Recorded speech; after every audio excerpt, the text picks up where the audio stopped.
Good morning and welcome to our Adult Sabbath School live stream from the College Church. I'm Einar, and with me is, Roger Prather. and we've been doing this now for well over a year, and it's been a wonderful experience, and will continue to be a wonderful experience. I don't know if I got a chance to tell you, but I spoke to. It looks like we'll be here in the sanctuary for all of June and maybe July. Okay.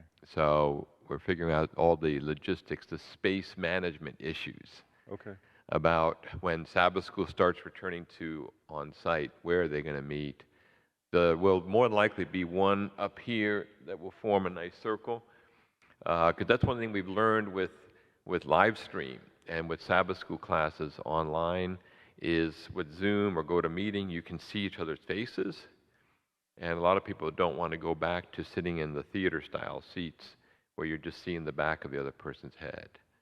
So we have some logistics here to work out, and we'll see how that transpires. And for those who are here, there's very few are here right now, but for those who are here, please feel free to communicate with me and say, hey, listen, this is what I'd like to see happen. And it could be many are intending to go back to that. We have Ralph Gifford's class over here, Josephine Robertson class over here. I think there might be a class starting back up in the mother's room. I don't know about the Spanish class starting. But if you like this format, let me know and Roger know. Because if this, we're going to have to do a lot of camera moving if we continue something like this. But we need to figure it all out. So it's been, so the future is filled with question marks. And also possibilities. That's right. That's right. A lot of possibilities. And Roger and I, we've talked about starting our own podcast. And we need to make that happen, that we can even record it during the week and just post it on our website and people can listen to it. So yeah. But listen, let's get started. We have an interesting lesson today, the covenant faith. And I think this lesson is very foundational and is very, very to the core of our theology. So, Roger, would you pray for us as we start? Sure. Father in heaven, we thank you, as always, for the opportunity to come and study your word. We pray for the presence of your Holy Spirit, that you will open our hearts and our minds, that you will allow us to understand those things that you want us to understand. And based on the lesson this week, we pray that you will give us the heart and the mind and the faith to be your covenant partner, or to accept you as our covenant partner. Thank you, Lord, for all that you've done for us. We ask these things in Jesus' name. Amen. Amen. Just to take a 30,000-foot level view of this lesson, as I was going over it, I think there's a very simple lesson and profound that we can sometimes miss when we study this doctrine, this belief. And that is a simple understanding that there's a God who wants to interact with us. There's a God who wants to connect with us. He desires that. And it's not so much about us trying to appease this God, to want to be, to grant us favor, but that this God is seeking to connect with us to the point that he, of course, becomes one of us. And as we look at this lesson today, I think that's I like the 30,000-foot level, say, big picture. There's a God, there's us, and his arm reaches from heaven down to earth and to build that connection. And I think that's something that's foundational and a sort of an assumed, or how shall I say it, an epiphany that Abraham becomes to realize that you can make these idols or whatever the story might be, but at the end of the day, this is nonsense. There's something here bigger that's going on than we really realize. And he pushes through and he understands that. So as I looked at the lesson, there's a discussion question I know I want to get to, and it's on page 102 if you have the quarterly. And it's what distinction is made between a living and a dead faith.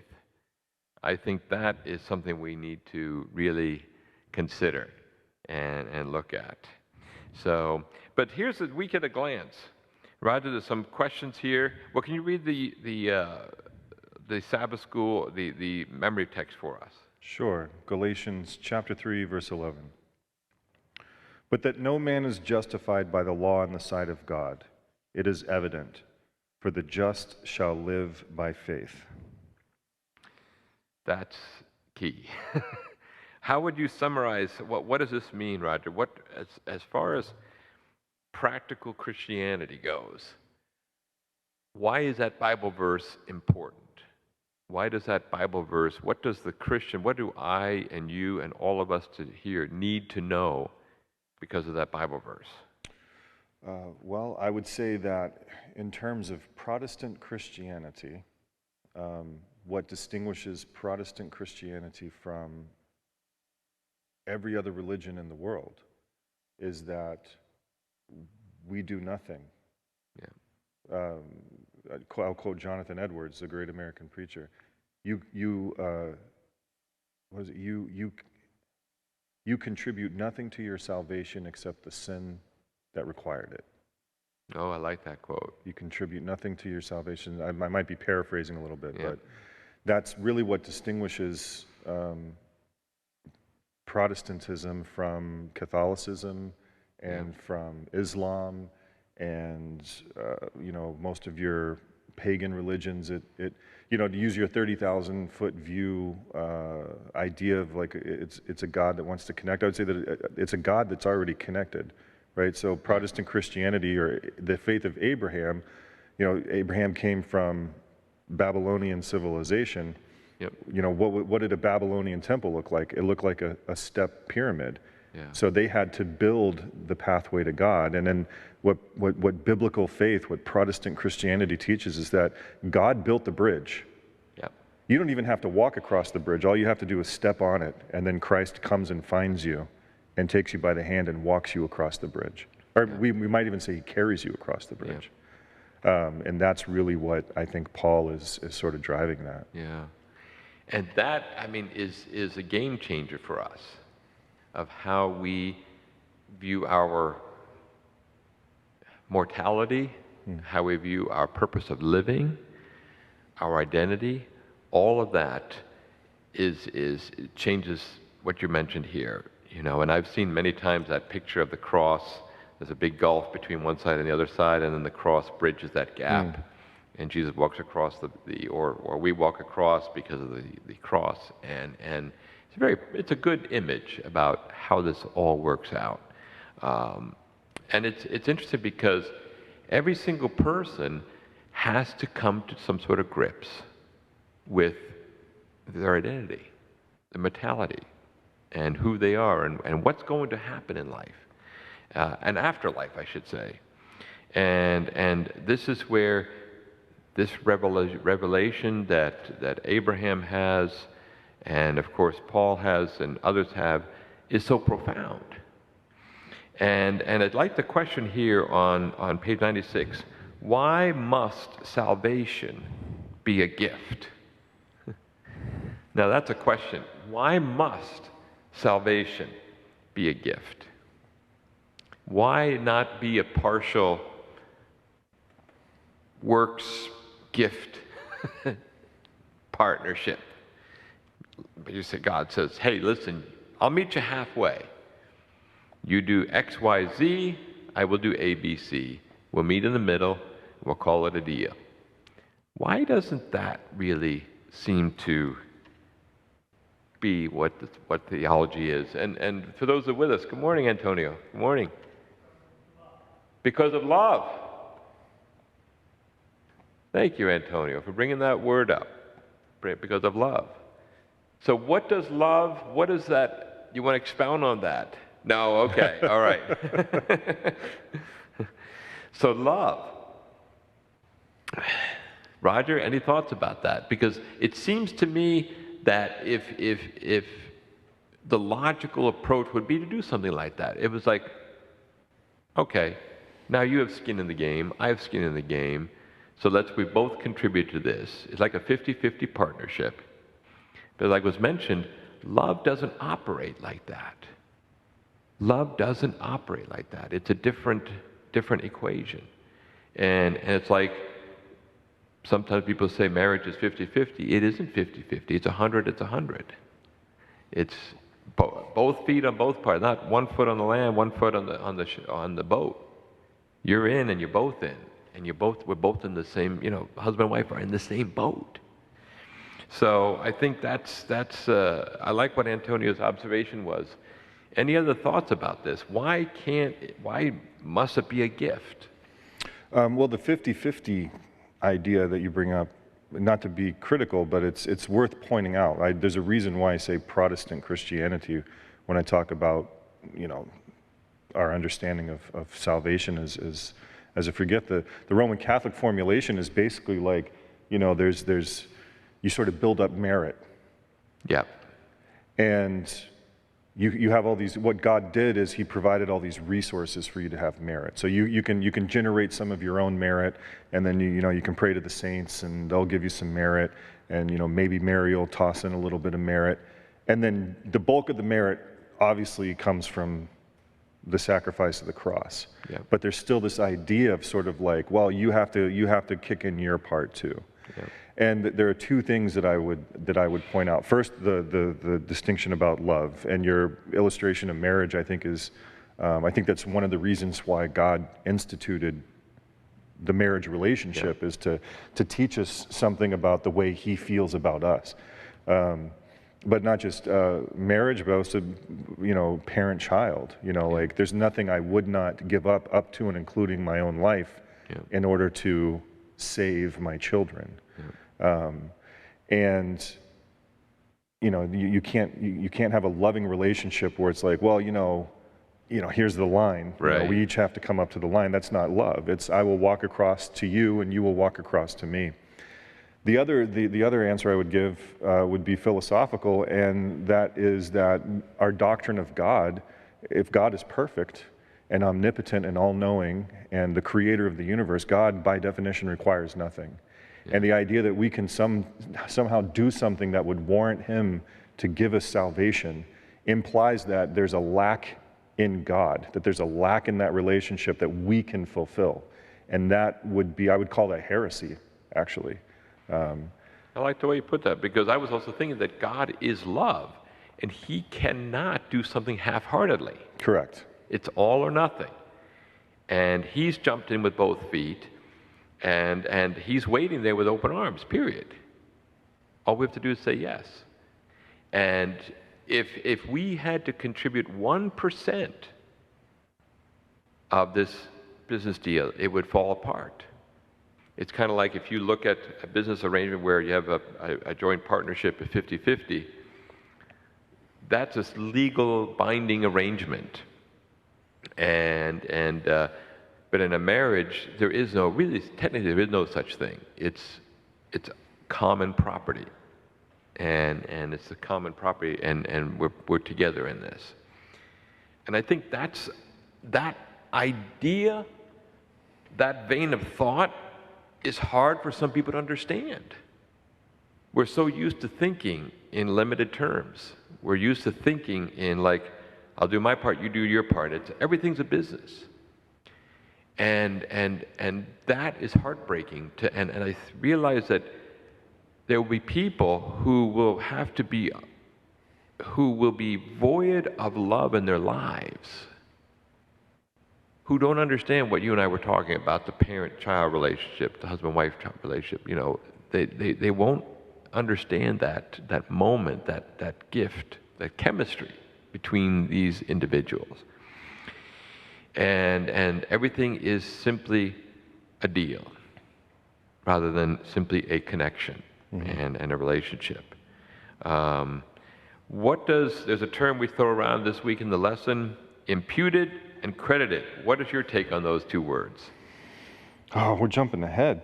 Well, it's on the week of the glance. It is week of the glance, so we'll get to that. But yeah, I think that when you get to, the lesson later, somewhere in the middle of the week, brings up these terms in the context of Abraham. Paul's words. Abraham believed God and it was counted to him, or imputed to him, or credited to him, or whatever word you want to use, as righteousness.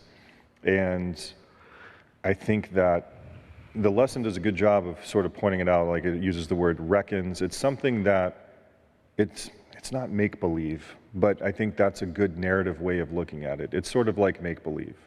God says, Ellen White, I can't give you the exact citation, but basically she says, like, when you stand before the judgment throne, it's going to be Christ's righteousness that the Father sees. Yep. And that's basically what it is. It's, again,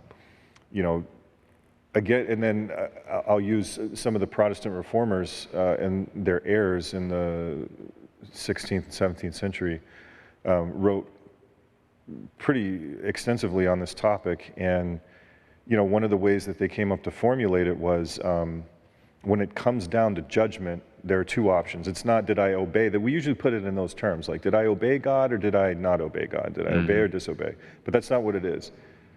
Abraham believed God. Adam didn't, right? Right. Adam didn't. Adam substituted his judgment for God's judgment. And what Abraham did was he substituted God's judgment for his own. And so the way those reformers put it was, in terms of judgment, it's you're either in Adam or you're in Christ. You either are substituting your will for God's will, right? Which you could put that in terms of obedience, but it's not, here's 10 rules, obey them. Because now you're at the Roman Catholic Pelagian sort of way of looking at things. It's more, it's not, I obeyed, it's, okay, my will is deficient. My will is deficient because of what Adam did all those millennia ago. Christ makes up for that. Paul calls Jesus the second Adam for a reason. So he represents all of humanity just as Adam represented all of humanity. Adam substituted his will for God's will. Jesus accepted the Father's will in place of his own, what would have been his human will. And we could almost go so far to say as Jesus exchanged our will for his will as he was on the cross. As a human being. As a human being. For we are healed by his wounds. Right. And yeah, very true. So there's an interesting long quote here on Sunday's lesson, Reflections on Calvary. And I was really edified as I read this. And it's from Testimony Volume 2. And it says here, I like what she says here in the second paragraph. There's some long sentences here, so I need to start at the beginning. When men and women can more fully comprehend the magnitude of the great sacrifice which was made by the majesty of heaven in dying man's stead, then will the plan of salvation be magnified. And here's the key part. Reflections of Calvary will awaken tender, sacred, and lively emotions in the Christian's heart. Praises to God and the Lamb will be in their hearts and upon their lips. Pride and self-esteem cannot flourish in the hearts that keep fresh in memory the scenes of Calvary. I think that's a key aspect of salvation. And you and I have talked before about how many people, want to go to heaven, they don't want to go to hell. And secondly, they just want to go to heaven because they want to have the sea of glass and the streets of gold. But at the end of the day, that is going to lose its luster. At the end of the day, at some point, you'll say, okay, I've done this enough times. The beauty is what we just read here. This idea, this character, this love that just is so amazing. It will change us in the sense that it's like a work of art. As you look at it more and more, it changes you. And it brings out these tender, sacred, lively emotions of the heart. And dare I say, we will become, and we become more alive as we begin to understand this amazing covenant and this transaction between heaven and earth. So, I'm starting to preach here a little bit, but bear with me. And then it says here, the last part of the paragraph of the quote here, the length, the breadth, the height, the depth of such amazing love we cannot fathom. The contemplation of the matchless depths of a Savior's love should fill the mind, touch and melt the soul, refine and elevate the affections, and completely transform the whole character. Wow. I'm beginning to see why we're supposed to give, quote, a thoughtful hour each day to the scenes of Calvary. And to just really sit and think about that. I was going to share, may or may not during the sermon today, but there was an interesting statistic that came out through Barna and American Bible Society that really was at least a silver lining to the cloud. So they discovered, American Bible Society does a survey every January about how many people are reading the Bible. Now, by quote, reading the Bible, they define it as 3-4 times per year. So, okay, so but it's, at least there's not, it could be worse. So, at any rate, in January of 2019, 48% of Americans read the Bible that much, and that's their max. The good thing is in 2020 that was the number, 48%. 2021, that bumped up to 50%. So it's like, what just happened? Well, we know what happened. It's called COVID. And people, 2%, Roger, of the American population found themselves a little bit more time on their hands.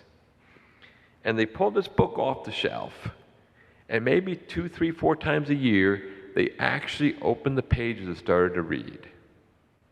To me, that's good news. That is good news. And when you think about it, and as they did that, where do they open up? Did they open up at Genesis? Did they open up to the Gospels? Romans? Where did they open up? Leviticus? Where did they open up? And did they catch what you and I, and those of us who are this morning, did they catch what we understand? What we're studying about this morning, that's the question.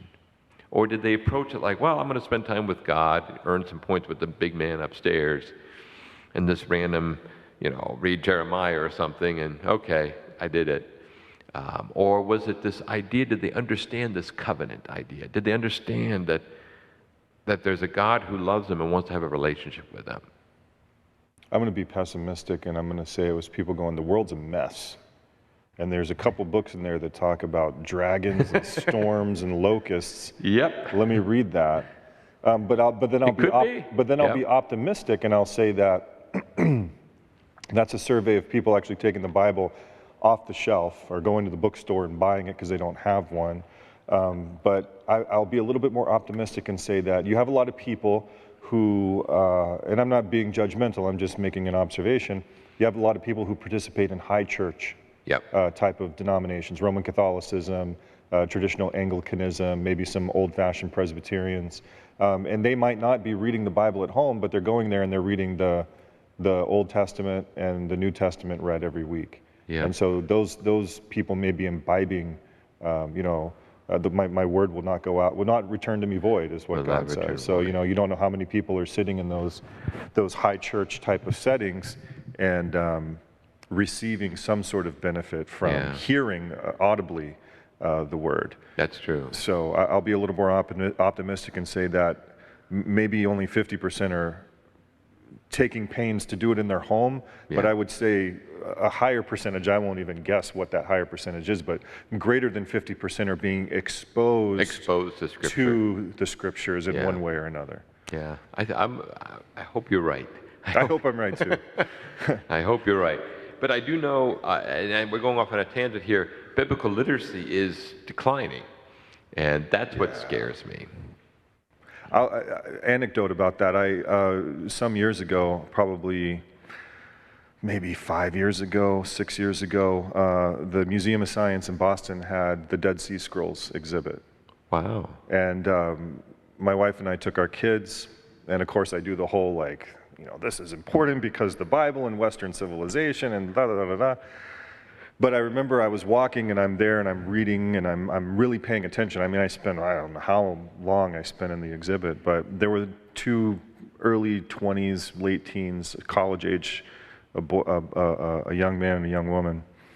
And he's reading the exhibit, and I can overhear what he's saying. And he's like, it was like, it's all Old Testament stuff. So let's say it was, Exodus or whatever, Yeah.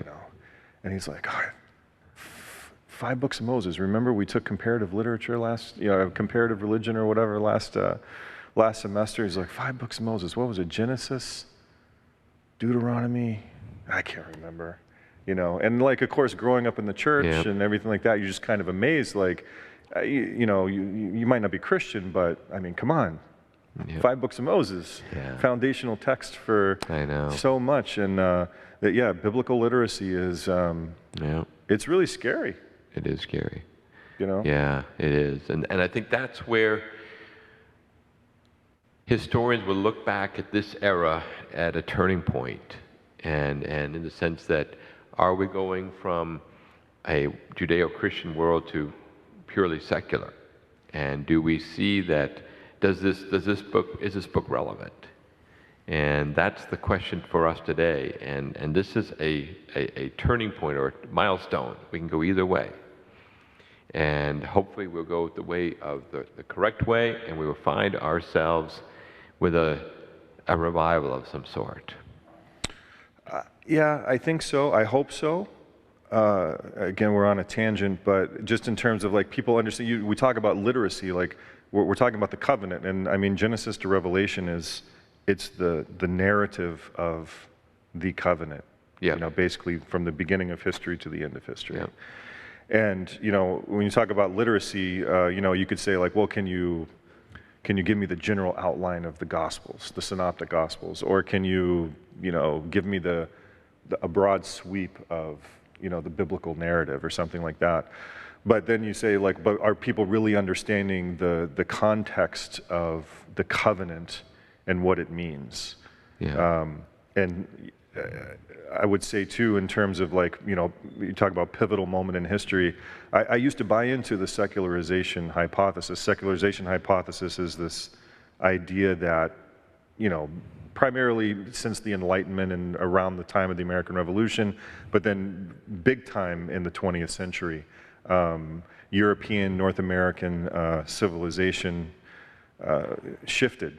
Yep. And we became overly focused on secular ideals, secular philosophy versus religious philosophy. I now reject that hypothesis because I think that most of those secular ideals that people are buying into, on whatever front, political, social, whatever, are basically religions. They're fulfilling the same worldview purpose as a religion. It's giving people a sense of purpose or a sense of structure to the world, and they're providing the same sort of existential needs that a worldview position like Christianity or Islam would provide. Yeah. So I don't think that we're a secular society at all. I think we're a pagan society. Ah. Because we're worshiping false gods. That's a good differentiation. It really is. That's good. It's not original to me. I got that from people who are much smarter than me. You should write that in a paper. Even though somebody else beat you to it. But listen, let's come back to our lesson here. The covenant and the sacrifice. Going from 1 Peter, you know that you were ransomed from the futile ways of the inheritance, from the futile ways inherited from your fathers, not with perishable things such as silver or gold, but with the precious blood of Christ, like that of a lamb without blemish or spot. So what are your thoughts here, Roger, about what's the meaning of this text? What's the point here? What does this word ransom mean? Ransom is a cost. As the lesson points out, we often put it into the terms of slavery or bondage. Yep. Kidnappers ask for ransom, hackers, when ask for ransom. Ransomware. So we talk about it's really there's something that involves a cost. Yep. It involves a cost to free someone from some sort of condition or oppression or something like that. And then he's connecting it. It's important, I think, that we see this. He's connecting it to the temple service, the tabernacle service in the Old Testament. If he's talking to, say, a Jewish audience or an audience that's biblically literate, they're going to immediately connect that idea of lamb without blemish to the Day of Atonement in the Old Testament. Same thing with John the Baptist when he introduces Jesus at his baptism. Those ideas are going to be connected in people's minds. And so we get into like the economy of heaven sort of thing. Yep. And of course, we're being ransomed from sin. Yep. When he talks about the futile ways inherited from your fathers, that's our inheritance of sin. We've inherited sinful desires and sinful characters, and that's what we're being ransomed from. Yeah. And it's interesting because as we're talking about this, I'm thinking about the power of story. And talking about the people that you overheard there at Museum of Science about Dead Sea Scrolls. What is their story? You and I, we're tossing around these terms here, covenant, ransom, these things here, justification by faith. If you just walked in off the street with no biblical background, this would be gibberish. And to be like, what are these people talking about? Righteousness by faith, sanctification, justification, glorification. Oh, what is all this stuff? and it would be like, what's this? There's no baseline there to work with. And so it's like, this is where Abraham, I think, comes in to play so much that he establishes a baseline. He says, okay, I exist, here I am. I didn't happen by accident. There's a God who loves me, who created me. Okay, he wants to have a relationship with me. He believes this. And it's sort of the baseline. So now we're starting from there. How does this work out? What are the mechanics? What's the logistics of all this? Just because he believed God and was created as righteous, does that mean he can walk right into the pearly gates by himself? How does that happen? And so it's all about this story that you and I know and love so much, but many people don't know it. Mm-hmm. And just see if there's any. Okay. Text about this church service for later. Well, I thought it was somebody texting in about Sabbath school. But again, that picture of ransom is powerful today because of ransomware. And we could maybe even say Jesus pays the ransom of the ransomware.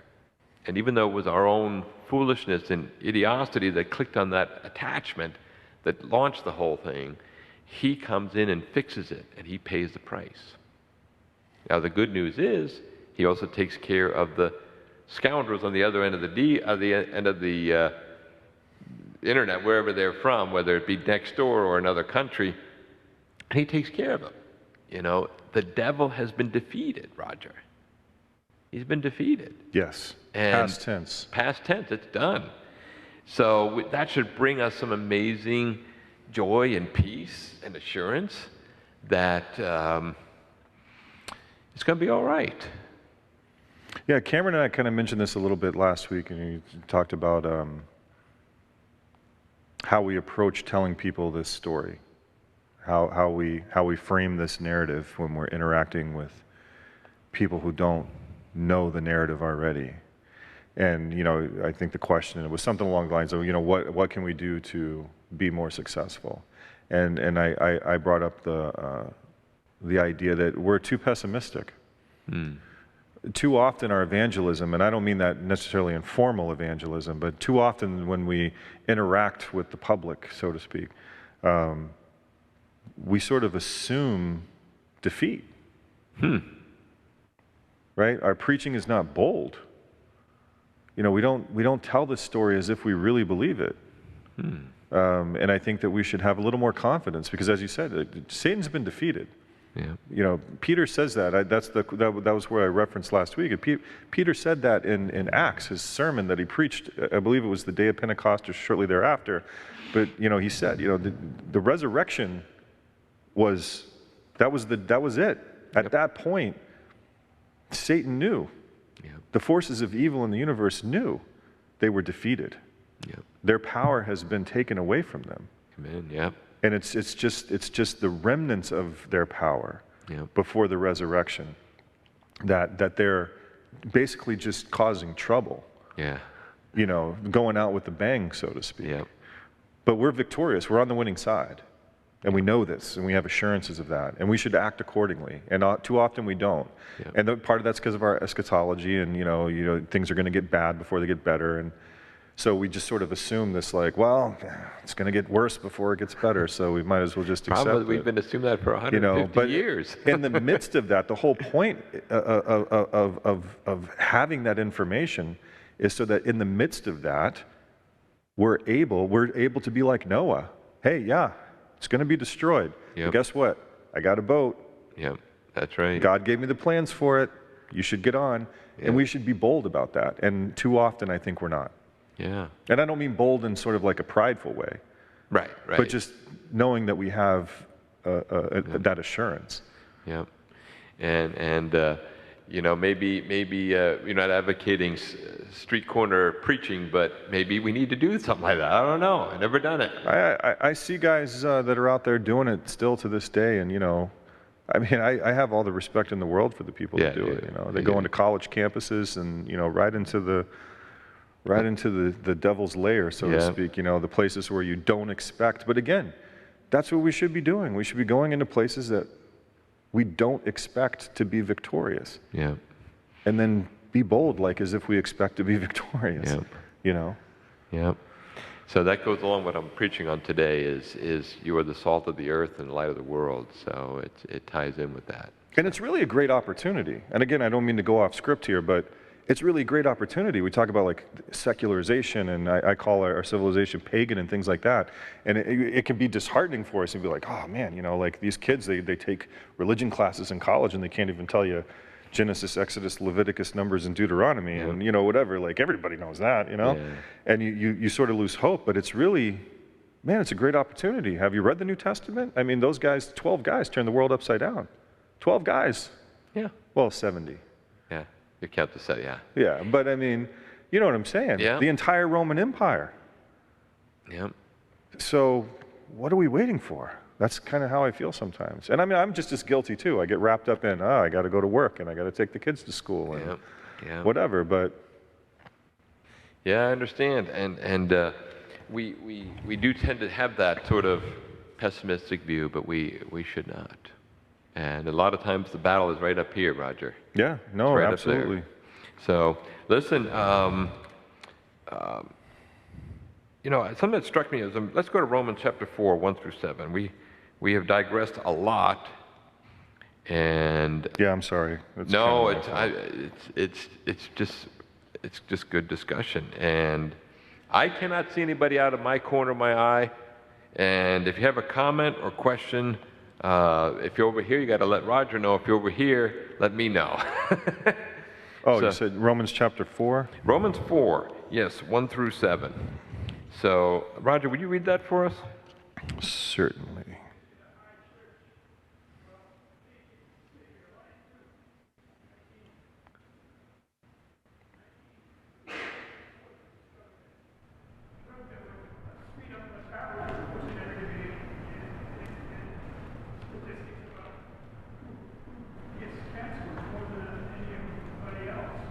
Interesting. Yeah. Did I get a text? Oh, no. Oh, was that you, Roger? So, Joe, thanks for sharing. Thanks for sharing. Oh, that's a good question. I will answer that in 1 second. I just got how do you handle the topic of religion where you work? We actually visit your employment. Yeah, that was the question that was texted to me. All so right. I'll read and then we can. Yes, let's go for that. We can jump into that.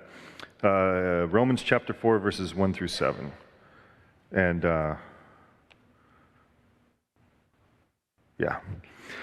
What then can we say that Abraham, our forefather, according to the flesh, has found? If Abraham was justified by works, then he has something to brag about, but not before God. For what does the Scripture say? Abraham believed God, and it was credited to him for righteousness. Now to the one who works, pay is not considered as a gift, but as something owed. But to the one who does not work, but believes on him who declares righteous the ungodly, his faith is credited for righteousness. Likewise, David also speaks of the blessing of the man to whom God credits righteousness apart from works. How happy those whose lawless acts are forgiven. How happy those whose lawless acts are forgiven and whose sins are covered. Okay, how happy the man whom the Lord will never charge with sin. And as I was reading this, I had a thought. And I think the danger we have is, and I put it like this, let us not study the faith of Abraham. Let us have the faith and experience of Abraham. And I think that's probably the danger that this is a powerful part of Scripture. We study this, analyze it. Okay, now I understand how this works. But do we ever say, okay, I'm doing the same thing. I will believe God myself. Abraham did it. That's great. He's been saved. I'm going to do it now. And that's that old issue about some people miss heaven by 12 inches, the difference between the head and the heart. And that's the issue there is, have we done this ourselves? And do we revisit that moment, that experience regularly? And you and I have read this passage perhaps 100, 200 times, who knows how many times. And as I read that, and as I realize that, there's that expression, familiarity breeds contempt. And it's easy for us to say, oh yeah, this is just that, and move on. But it's a really profound moment in one person's life. And the question is, do I have that same experience in my life, in all of our lives? Have we had that same epiphany, that realization that Abraham had? And, okay, I'm just going to trust him. And that, to me, is what spoke. And I think that's probably one of the risks and the beauties of this passage is we can just analyze it instead of applying it. So, and I look at it like this is, when we're here in the sanctuary, we're all seated we're all seated on the same floor, right? How many of us here are trusting the floor? I think we all are trusting the floor. Right now, we are trusting this floor. And we're like, okay, in the same way, we do the same thing with our relationship with God. We are trusting. We don't have, I got one hand out there, mentally. We're just trusting this floor.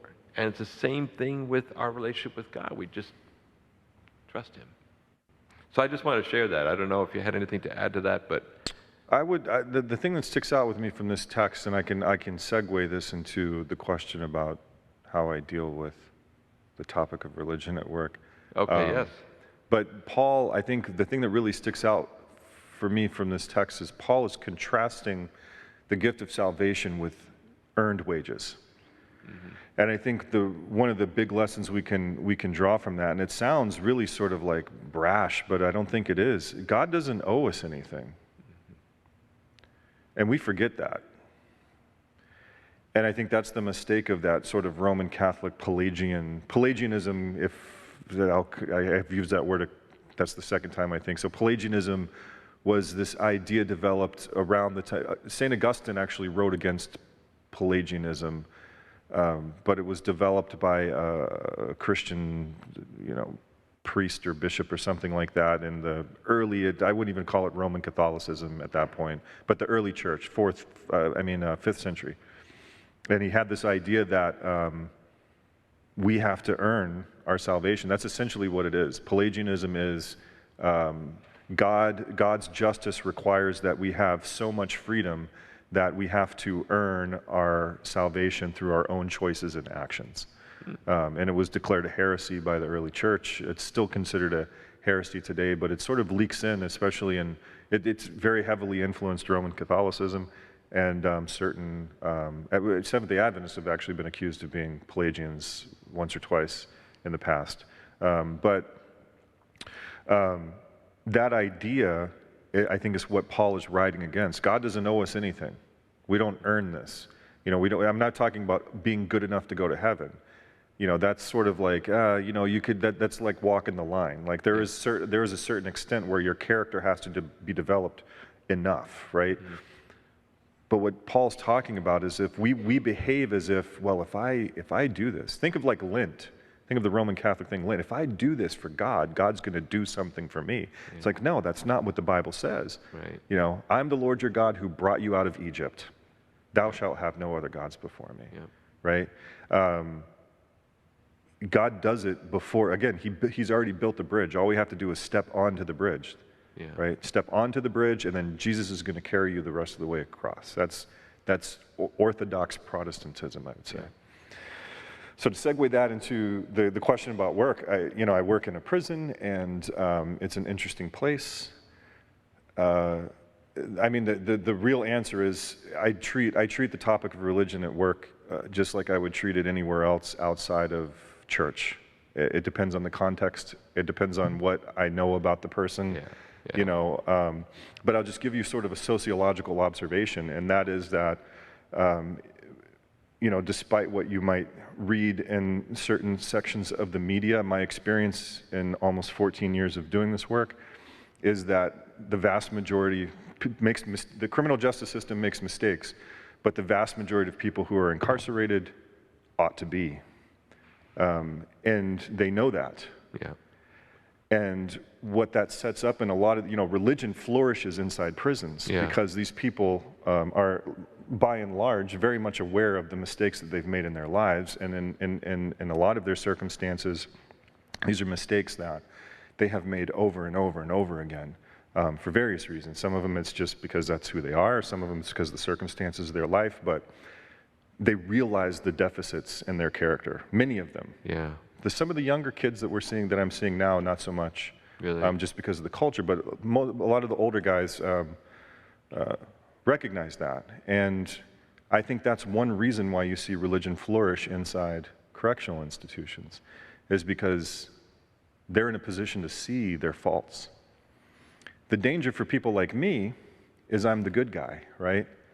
And so it's really easy to get the perspective that it's always us versus them. They're the bad guys, I'm the good guys. They're the criminals, I'm the cops. Yep. I'm better. Yep. And I think that's our danger in Christianity, is that we can get so focused on our own development of virtue that we can look out there, and then when we try, we're not bold in our preaching, right? Because when we go out there, we're convinced that we're better than the world. Mm-hmm. And that's the illustration that I would use based on that. Is that what we have to do is we have to recognize our deficit. Towards the end of the lesson, I'll jump ahead a little bit, but at the end of Wednesday's lesson, it says, how do you respond to someone who seeks to be a Christian, yet says, but I don't feel righteous? My response would be, you ought not to feel righteous because you aren't. Yeah. And it's the recognition of your own unrighteousness that should drive you to ask the question that you just asked, you know what I mean? And that's what I mean when I say someone who's locked away for multiple crimes or something like that is very much aware of their character deficits. But at the same point, I was going to bring us to that question too. How do you respond to someone who seeks to be a Christian, yet says, but I don't feel righteous? And I think the operative word for me was seeks. Mm-hmm. And maybe they're just sort of skirting around the edges. They haven't taken the plunge. Now, once we take the plunge, where does feelings come in? Where does what? Feelings come in. Where do feelings come in? Do they have any place? Because that kind of comes to us with this next part of Scripture here, Psalm 34, 4-8. And I'm going to invite us to turn to Psalm 34, 4-8. And it is a passage that initially they just want us to read one verse, but I was like reading the verse before. Oh, we got to read that one. And then before that one, and before that one. So let's just go for four of them. It was Psalm 34, 4 through 8. Yes. So here it goes. I sought the Lord and he answered me. He delivered me from all my fears. Those who look to him are radiant. Their faces are never covered with shame.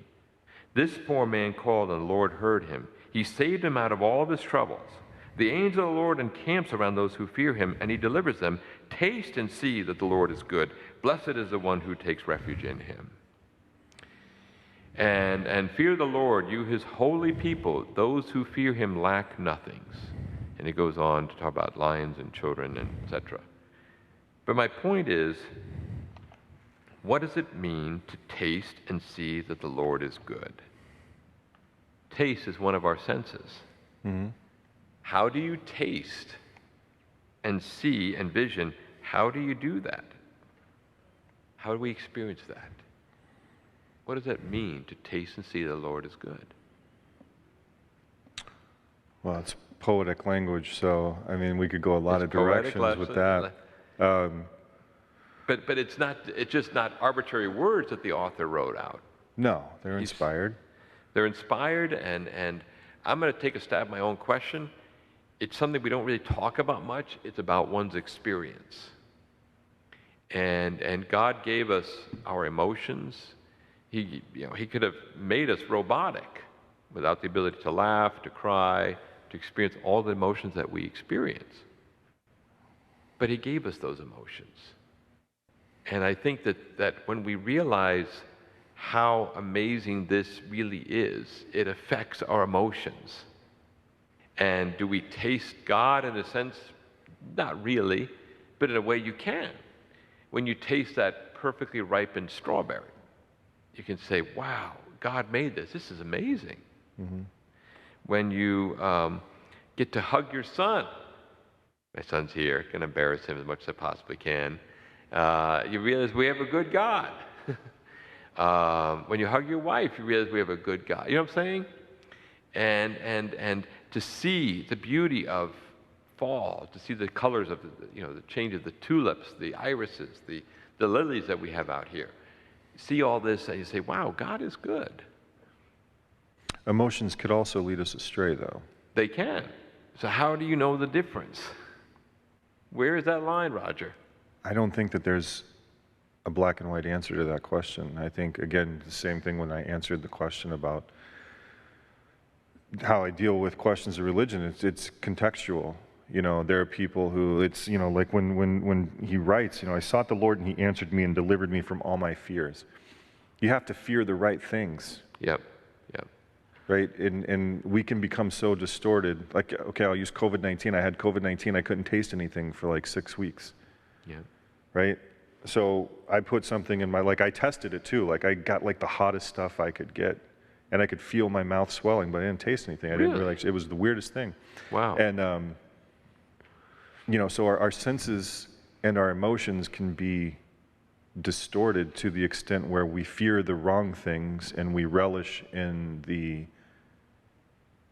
wrong things and we fear the wrong things. And to go back to the question, someone seeking to be a Christian or seeking out Christianity or, skirting around the borders of Christianity and they don't feel unrighteous. To me, that's an indication that their feelings are on the right path. I don't think that we ought to feel righteous. Now, if someone comes and says, I don't need religion because I'm already a good person, again, that now you get back to what we said before. Are people biblically literate? Do they really understand this narrative that we're talking about? Tangent, but sometimes that's our fault. We've talked about this in the past. Sometimes the church, we represent ourselves. People feel as if they have to be in a certain righteous condition to walk into the. People that are very close to me who grew up in the church have that misunderstanding. Yeah. We ought not to feel righteous. Right. And if we feel righteous, then so I guess to answer your question, what does it mean to taste? But Roger, I got to interrupt you. Does it stop there? We don't feel righteous. No. It doesn't stop there. There's something we do experience. Right. I would say maybe that strawberry, that ripe strawberry that you taste, when you taste God's love, when you taste it, what God's done for you. It's you recognize your own unrighteousness, but then you taste the joy of knowing that I stand before this God who has every right to take my life at any moment because I'm a sinner.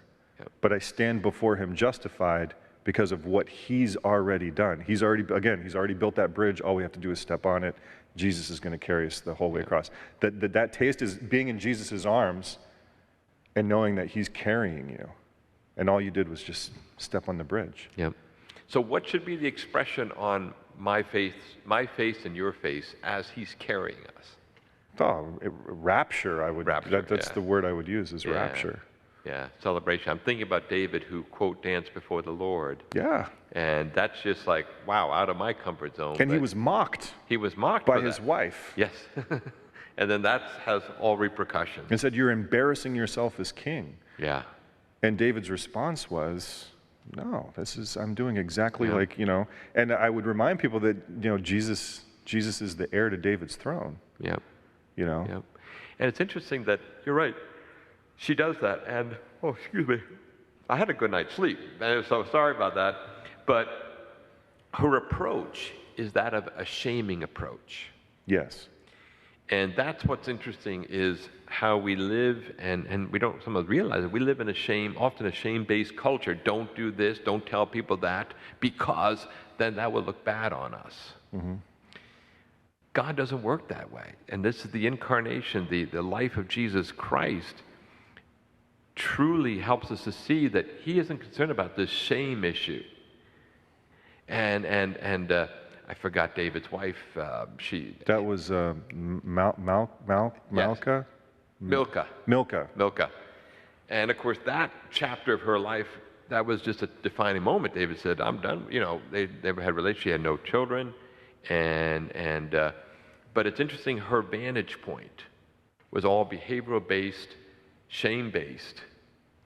And I think so many times Christians have the same viewpoint, or I should say, well, Christians and non-Christians. Why Abraham's life is so important, and I'm glad the quarterly pointed this out, is Abraham was justified by faith, but he didn't live a perfect life. Mm-hmm. He did not live a perfect life. And as we try to process that, as we mentioned before, what was the term that Dean Davis said? Semi-pagans? Semi-pagans. Semi-pagans. And you look at that and says, yeah, I see the point there. But he believed God, and it was credited him as righteousness. And that reality needs yet to really permeate into our lives. And it's also progressive. In the sense of?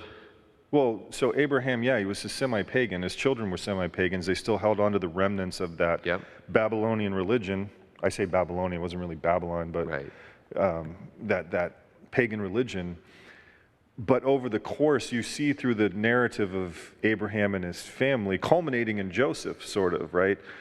But you see, you have Abraham encountering the 3 visitors on the road, and the 2 angels go to destroy Sodom and Gomorrah. And Abraham understands God enough at this point to have an argument with God about God's justice and God's character.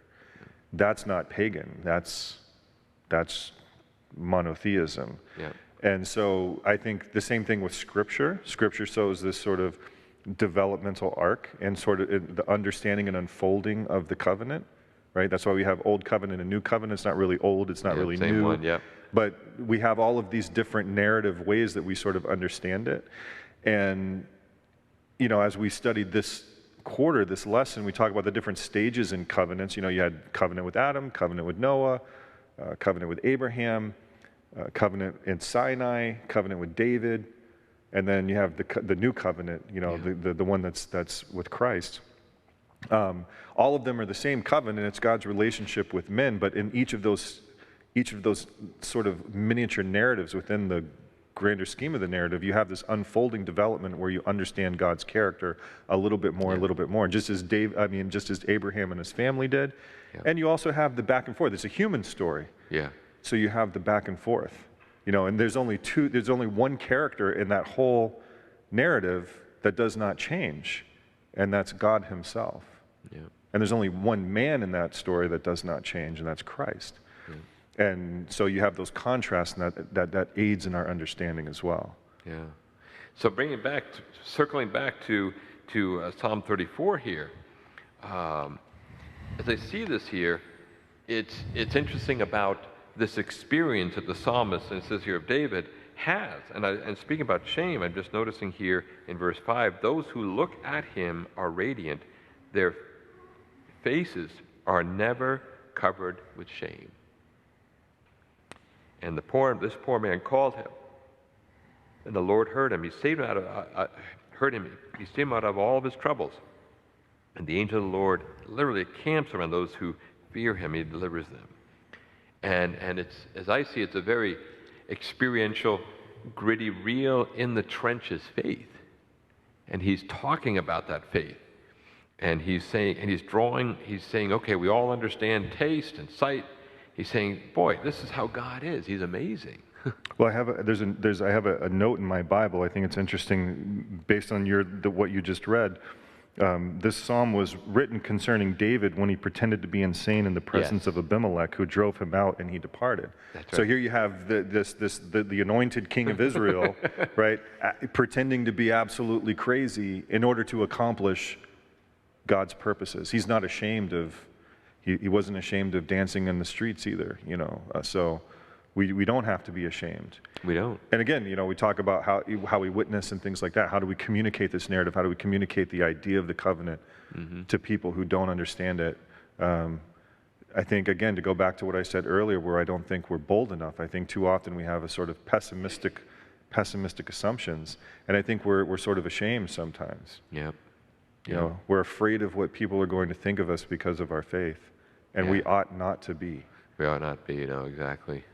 And it should be something we should be willing to proclaim from the rooftops. And I think sometimes the problem isn't, and we can't strong-arm anybody into doing this. That doesn't work. I personally think we need to each of us have an experience, a personal experience that leads us to the point where we have to tell somebody. It's kind of like if somebody wins, gets engaged or married.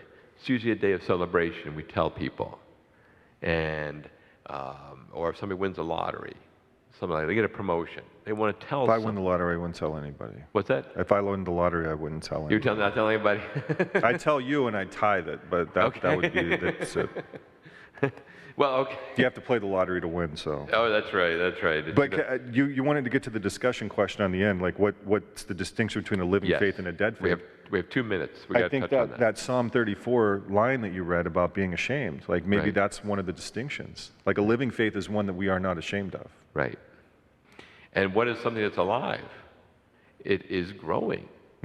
It's changing the cells in our bodies right now. There are cells that are dying. There's cells that are being born. And our hair is growing. All these sort of things are happening. We are changing in every moment. And maybe to some degree, that's really the key about what heaven will be like. We'll always be growing in our understanding of who God is. And that will take eternity because God's been around for eternity. So we'll never quite master who God really is.